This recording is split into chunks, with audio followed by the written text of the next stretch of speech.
अलैकुम वरहमतुल्लाहि वबरकातुह। उम्मीद है आप सब खैर खैरियत से होंगे। मोहतरम सामने नाज़रीन, आज की वीडियो के अंदर हम जो कुर्बानी का जानवर है उसकी उम्र के मुताल्लिक़ हम समाअत करेंगे, तो बड़ी तवज्जो के साथ वीडियो को एंड तक मुलाहज़ा फरमाइएगा, क्योंकि जब हम मंडी वगैरह के अंदर जानवर लेने के लिए जाते हैं तो ऐसे शोबदाबाज हमें मिलते हैं जो फ्रॉड करके जानवर सेल करने के लिए वो तरह तरह के हीले बहाने करते हैं।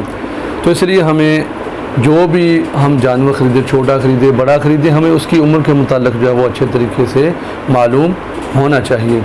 सबसे पहले नंबर पर जो ऊँट हम कुर्बानी के लिए लेते हैं तो उसकी उम्र पूरे 5 साल होनी चाहिए, यानी एक दिन भी कम नहीं होना चाहिए। उसकी 5 साल उम्र पूरी होनी चाहिए।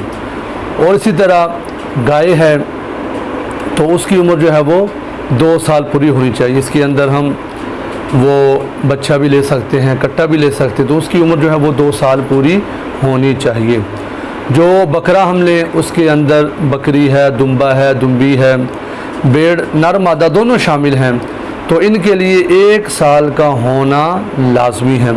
अगर 1 साल से उम्र कम होगी तो कुर्बानी जो है वो जायज़ नहीं होगी। अगर 1 साल से ज़्यादा उम्र है तो फिर वो कुर्बानी के जानवर ज़्यादा अफजल है, लेकिन कम नहीं होनी चाहिए। हाँ, दुम्बा या भेड़ का जो बच्चा है उसकी असल उम्र 6 महीने है, लेकिन वो इतना मोटा ताज़ा है, सेहतमंद है कि देखने को उसकी उम्र पूरी मालूम होती है।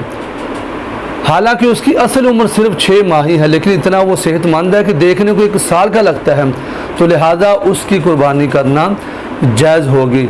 और ये याद रखिए, मुतलकन 6 माह के दुम्बे की कुर्बानी करना जायज़ नहीं। इसके अंदर शर्त ये है वो तगड़ा हो, फरबा हो, मोटा ताज़ा हो, उसका कद भी सही होना चाहिए। तो इसलिए इस मसले को हमें याद रखना चाहिए। अगर एक दिन भी साल से उम्र कम है तो वो हम कुर्बानी के लिए जानवर ज़िबा नहीं कर सकते। सिर्फ ये दुम्बा की बात है, यानी वो इतना सेहतमंद है तो फिर 6 माह का भी हम कर सकते हैं, जो हमें देखने में साल का मालूम होता हो। उम्मीद है आपको ये वीडियो अच्छी लगी होगी। तो इल्म में इजाफे के लिए ये वीडियो आप अपने दोस्त अहबाब के साथ ज़रूर शेयर कीजिए, ताकि वो भी इस वीडियो को मुलाहज़ा फरमाएँ और इल्म में इजाफा हो सके।